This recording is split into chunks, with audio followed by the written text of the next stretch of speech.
गायत्री मंत्र ये दुनिया में सबसे महानतम मंत्र माना जाता है। शास्त्रीय परंपरा में, वैदिक परंपरा में, शैक्षणिक परंपरा में और वैज्ञानिक परंपरा में इसे सारे मंत्रों का राजा कहा गया है। और गुरु के संरक्षण में इस मंत्र को जपने से आप मंत्र को सिद्धि की अवस्था तक ले आ सकते हैं, मंत्र को सिद्ध कर सकते हैं। सूर्य जो है गायत्री मंत्र के अधिष्ठाता हैं। पूरब या उत्तर दिशा की ओर मुँह करके आप गायत्री महामंत्र को जप सकते हैं। राधे राधे, जय श्री कृष्ण। आप देख रहे हैं तिलक पत्र का, मैं हूं आपके साथ सुशील गोस्वामी।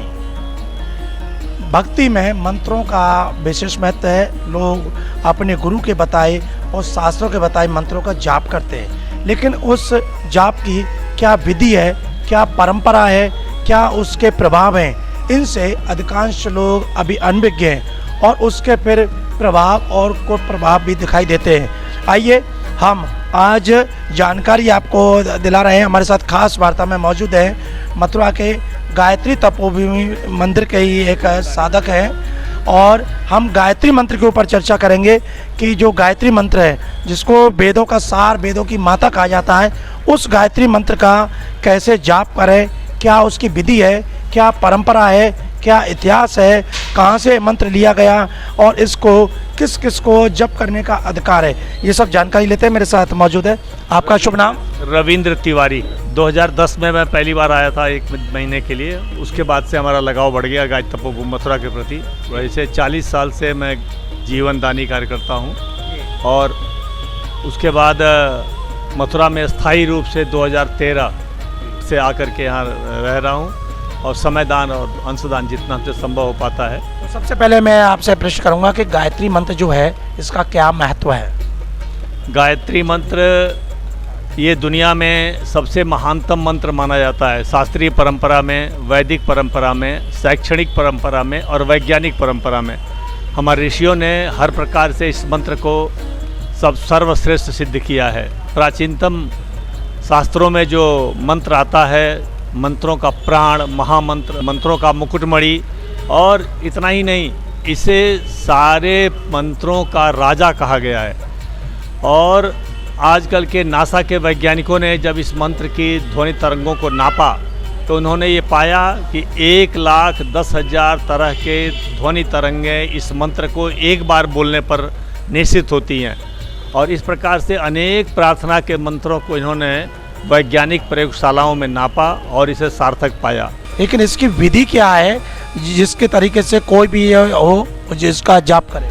गायत्री महामंत्र गुरु से दीक्षा लेकर के जपने से गुरु का संरक्षण प्राप्त होता है और गुरु के संरक्षण में इस मंत्र को जपने से आप मंत्र को सिद्धि की अवस्था तक ले आ सकते हैं, मंत्र को सिद्ध कर सकते हैं। तो उस क्रम में परम पूज्य गुरुदेव पंडित श्री राम शर्मा आचार्य जी, जिन्हें वेद मूर्ति तपोनिष्ठ कहा गया है, जो इस युग के महानतम ऋषियों में गिने जाते हैं, जिन्होंने 3,400 पुस्तकें लिखी हैं, उन्होंने इसका शास्त्रीय प्रमाण दिया है कि गायत्री महामंत्र का अनुष्ठान जब किया जाता है तो छोटा अनुष्ठान 24,000 मंत्रों का होता है और बड़ा अनुष्ठान 1.25 लाख गायत्री महामंत्र का जप होता है। छोटे अनुष्ठान को हम 9 दिन की साधना में पूरा कर लेते हैं, रोज़ लगभग 30 माला गायत्री जप करके, और बड़े अनुष्ठानों को हमको 1.25 लाख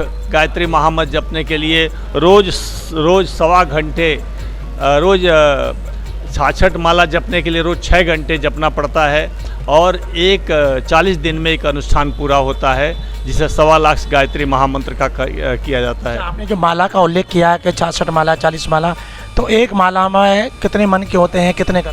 एक माला में 108 बार गायत्री महामंत्र को जप किया जाता है। आज का विज्ञान साक्षी है कि ग्रह नक्षत्रों के आपसी संयोग हमारे मंत्रों के जप को प्रभावित करते हैं। पृथ्वी की और सूर्य की दूरी को अगर हम पृथ्वी के डायमीटर से भाग दे दें तो वो संख्या लगभग 108 बार आती है। यानी इस प्रकार से सविता शक्ति का संदोहन जब हम करते हैं और पृथ्वीवासियों को सूर्य से प्राण मिलता है, सूर्य से जीवनी शक्ति मिलती है, सूर्य से पानी, भोजन और यहाँ तक कि हवा भी प्राप्त होती है। हवा चलने का प्रधान कारण सूर्य देवता हैं। सूर्य जो है गायत्री मंत्र के अधिष्ठाता हैं। तो इस प्रकार से 108 की संख्या जो हमने आपसे बताया कि विज्ञान के द्वारा भी ये सिद्ध होता है, उसी प्रकार से पृथ्वी पर चंद्रमा का भी प्रभाव पड़ता है। पृथ्वी और चंद्रमा की दूरी को चंद्रमा के डायमीटर से अगर भाग दे दिया जाए तो उसकी संख्या भी लगभग 108 ही आती है। इस प्रकार से हमने देखा कि हमारे आकाशीय पिंड में सबसे प्रधान देवता सूर्य और चंद्रमा भी हमारी पृथ्वी पर रहने वाले जो वासी हैं, जो निवास करने वाले हैं, उनको 108 गायत्री महामंत्र जपने की प्रेरणा देते हैं। कौन सी माला सबसे श्रेष्ठ मानी गई है जप करने के लिए? माला सबसे शुद्ध तो चंदन की, उसके बाद तुलसी की और रुद्राक्ष की मानी जाती है। लेकिन तुलसी, चंदन और रुद्राक्ष आजकल दुर्लभ प्राप्त हैं और बाज़ार में जो है इस नकली मिल रहे हैं। ये कहा जाए कि सच्चे माल उपलब्ध नहीं है। तो आप इस माला को किसी भी प्रकार से 108 की संख्या को आप गिन सकते हैं, चाहे वो काष्ठ की माला ही क्यों न हो, या मोती या मूंगे की माला भी ले सकते हैं। माला प्रधान नहीं है, माला का विशेष स्थान है जब आप विशेष जप कर रहे हैं, मांत्रिक या तांत्रिक सिद्धि की प्रक्रिया कर रहे हैं, तो इसका प्राण, उसका पुण्य मिलता है, उसका संवर्धन होता है। लेकिन माला अनिवार्य नहीं है। माला के बिना हम गायत्री नहीं जप करेंगे, ऐसा विधान कहीं नहीं लिखा है। संख्या 108 हो, 108 के गुणे में हो, 8 बार उसको गलती के लिए कि आपका ध्यान न हो, ध्यान की एकाग्रता न हो, गिनने में कोई गलती न हो, संख्या वैसे 100 ही मानी जाती है और 108 बार उसको जपा जाता है। अच्छा, ये तो आपने मंत्र के हमें इसके चमत्कार बताए, इसके लाभ बताए, विधि भी बताई, लेकिन इस जप को कैसे करना चाहिए, कहाँ करना चाहिए, क्या शुद्धता पवित्रता है, उसके बारे में भी? सबसे बड़ी शुद्धता और पवित्रता का स्थान तो ये कहा जाता है कि गंगा नदी के किनारे या किसी पवित्र नदी के किनारे इसका फल हजारों लाखों गुना होता है। उसके बाद दूसरा स्थान होता है देवस्थान। देवस्थान के सामने आप गायत्री मंत्र को जप सकते हैं। भगवान शिव, कोई भी देवी देवता हो, भगवान शिव की हो, हनुमान जी हो, दुर्गा जी हो, शिव, शाक्त, वैष्णव, कोई भी इसको गायत्री मंत्र को जप सकता है। किसी भी देवता के सामने इसको मंत्र को जपा जा सकता है। लेकिन हर गृहस्थ के लिए ये सुलभ नहीं है। अतः गायत्री महामंत्र को आप अपने घर में जो है पूरब या उत्तर दिशा की ओर मुँह करके आप गायत्री महामंत्र को जप सकते हैं। इसका यही विधान है।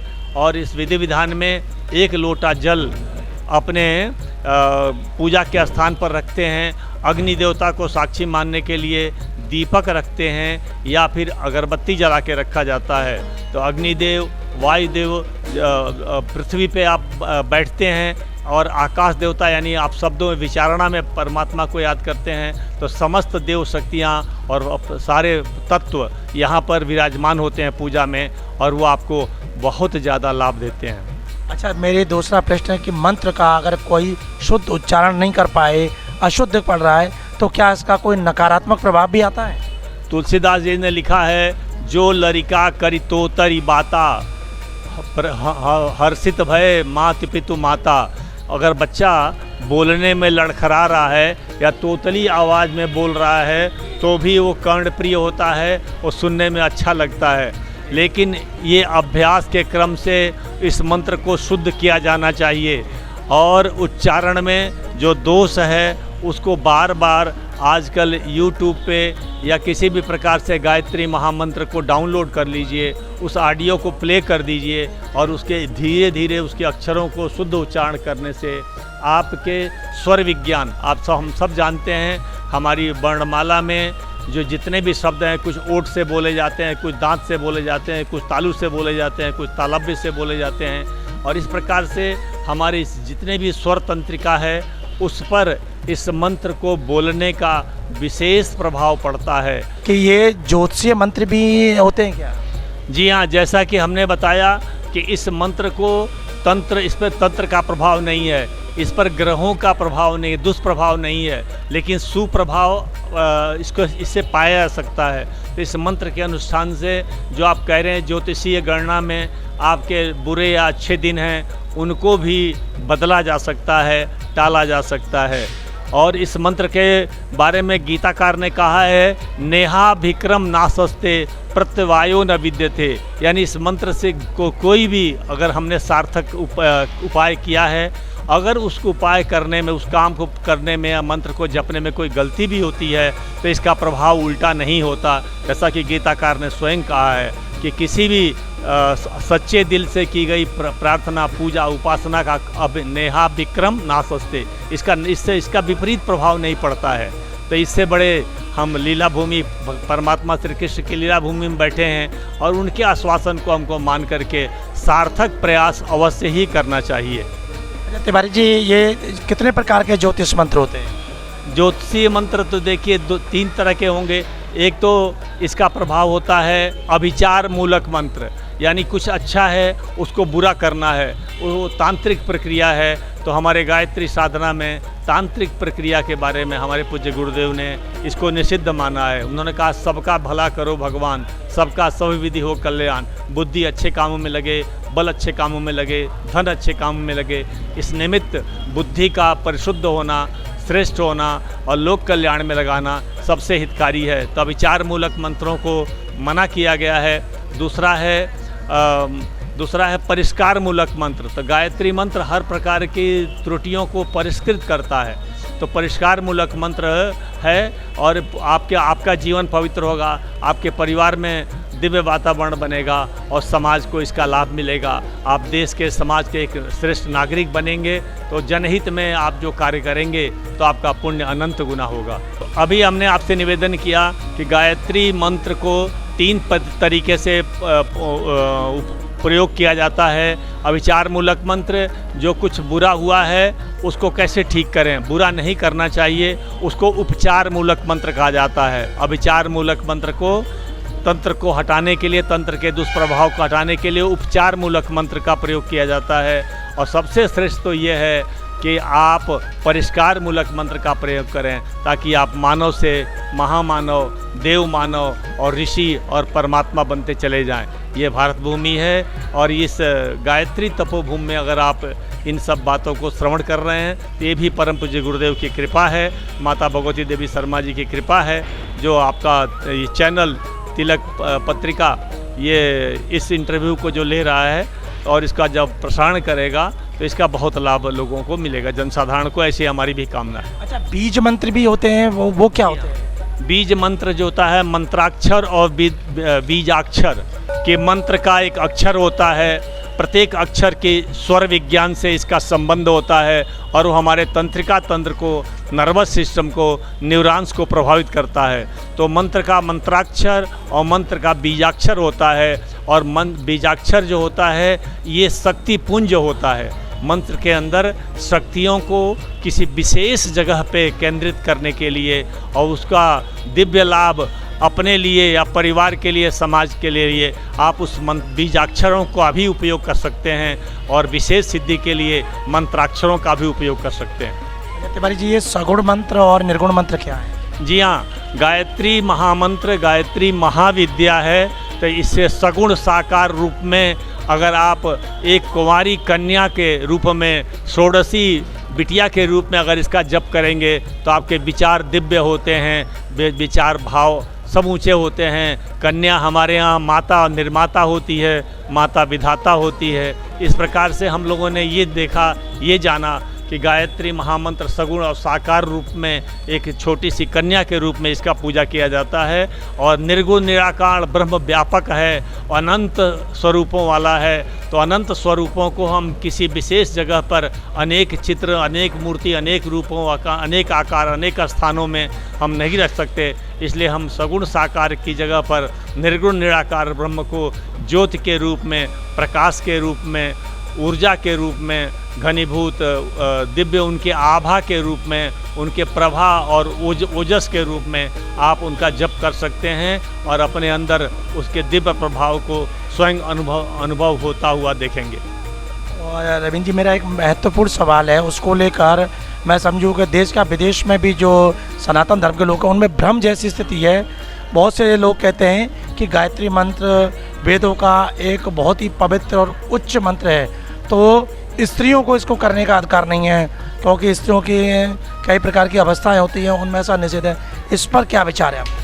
गायत्री महामंत्र के बारे में अगर ये कहा जाए तो मदन मोहन मालवीय जी ने 1946 में जब एक हमारी माता कल्याणी देवी एमए की परीक्षा में एडमिशन चाहती थी, तो उस समय पंडा लोगों ने काफ़ी विरोध किया था कि किसी भी माता बहन बेटी को हम विश्वविद्यालय में मास्टर डिग्री में नहीं पढ़ने देंगे, क्योंकि वहाँ वेद पढ़ाए जाएंगे और वहाँ वेदों की ऋचाओं में गायत्री मंत्र भी होगा, तो माँ बहन बेटियाँ गायत्री मंत्र कैसे जाएंगी। धर्मप्राण मदन मोहन मालवीय जी ने बड़े श्रेष्ठ संतों से इसके बारे में जब जानकारी प्राप्त की, तो संतों ने उन्हें टेलीग्राम के द्वारा सूचना दिया कि सारे बाबा जी लोग जो विरोध कर रहे हैं, ऐसे ग्रुप और समूह को वर्गों में बांट करके एक बड़ा राष्ट्रीय आयोजन किया जाए और उसमें उनसे वेदों के ऋचाओं के अर्थों को बताने की बात कही जाए।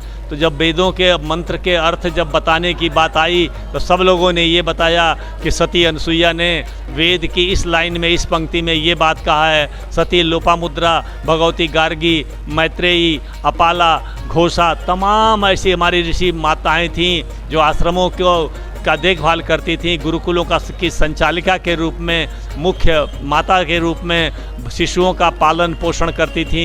ये सारी वेदों की उद्घोषक रही हैं, वैदिक ऋचाओं की उद्घोषक रही हैं। तो स्वयं अपने आप ये सिद्ध होता है कि धर्मप्राण मदन मोहन मालवीय जी ने समस्त बाबा लोगों से या धर्माचार्यों के द्वारा स्वयं उनसे कहलवा दिया कि ये गायत्री महामंत्र जब पूर्व में हमारी सारी ऋषि माताओं के द्वारा जपा जाता था, तो आज इसे कैसे निषिद्ध किया जा सकता है। आज विज्ञान और भौतिक विज्ञान और लौकिक ज्ञान सब प्रगतिशील हैं, तो ऐसे में किसी को किसी भी मंत्र से निषिद्ध नहीं किया जा सकता। तीसरी बात, आदि गुरु शंकराचार्य, और आपने एक और सुना होगा जब वो दिग्विजय के लिए गए थे, तो मंडन मिश्र से आदिगुरु शंकराचार्य जी ने जब शास्त्रार्थ किया था, तो दोनों के बीच में माता भारती ने स्वयं दोनों के धर्म के डिस्कशन को ये बताया था जज बन करके। तो आप खुद देखिए कि शंकराचार्य जी से बड़ा कोई तपस्वी इस संसार में, कोई साधक, कोई बाबा नहीं हो सकता। और उन्होंने जब एक मातृशक्ति को अपना जज नियुक्त माना, तो कैसे कहा जाए कि मातृशक्ति को गायत्री मंत्र नहीं जपना चाहिए। तो ये तो हास्यास्पद है। तो ये बातें बड़ी सरल हैं कि गायत्री महामंत्र का जप करना कठिन है, सिद्धि कठिन है, लेकिन गायत्री के बारे में भ्रम फैला करके अपनी छोटी सी ताबीज़ बांटना आसान है। तो ये बाबा जो ताबीज़ बांट रहे हैं और छोटे छोटे उपचार कर रहे हैं, ये बस केवल हास्य के पात्र हैं, उपहास के पात्र हैं। शंकराचार्य से बड़ा कोई धर्माचार्य नहीं है। और शंकराचार्य जब कोई एक मातृशक्ति को अपना जज मान सकते हैं, अपना गुरु आचार्य मान सकते हैं, तो आप क्या कह सकते। धर्मप्राण मालवीय जी अब इसको गायत्री माता को सभी संतों के द्वारा जब जपवा सकते हैं, विश्वविद्यालयों में जब गायत्री मंत्र पढ़ाया जा रहा है, आज भी पीएचडी की जा रही है, तो ऐसे में क्या मजाक किया माना जाए। इसको मजाक न माना जाए कि बाबा जी कहते हैं कि गायत्री मंत्र नहीं जपना चाहिए। हमारी बेटी पीएचडी कर रही है और आप बोल रहे हैं गायत्री मंत्र नहीं जपना चाहिए। तो इसलिए शायद भगवान श्री कृष्ण ने गीता में खुद अपने उपदेश में कहा है कि वेद मंत्रों में माता गायत्री ब्रह्म का रूप है, और ब्रह्म को प्राप्त करने का सबको अधिकार है चराचर जीव में। हर कोई भी, चाहे वो जीव हो, कीट पतंग, कोई भी, अगर उसमें ये बुद्धि विवेक है तो ब्रह्म पर सबका अधिकार है। जी हाँ, ब्रह्म जो है हमारा निर्माता है, हमारा पोषण करता है और हमारे सुधार करके हमें दिव्य जीवन की ओर संप्रेषित करने का जैसे माता पिता प्रयास करते हैं, वैसे हमारा परम पिता परमात्मा, जिसे आप ब्रह्म कह रहे हैं, वो भी चाहता है कि प्रत्येक जीवात्मा उससे आकर के बड़े प्यार और श्रेष्ठता के साथ मिले।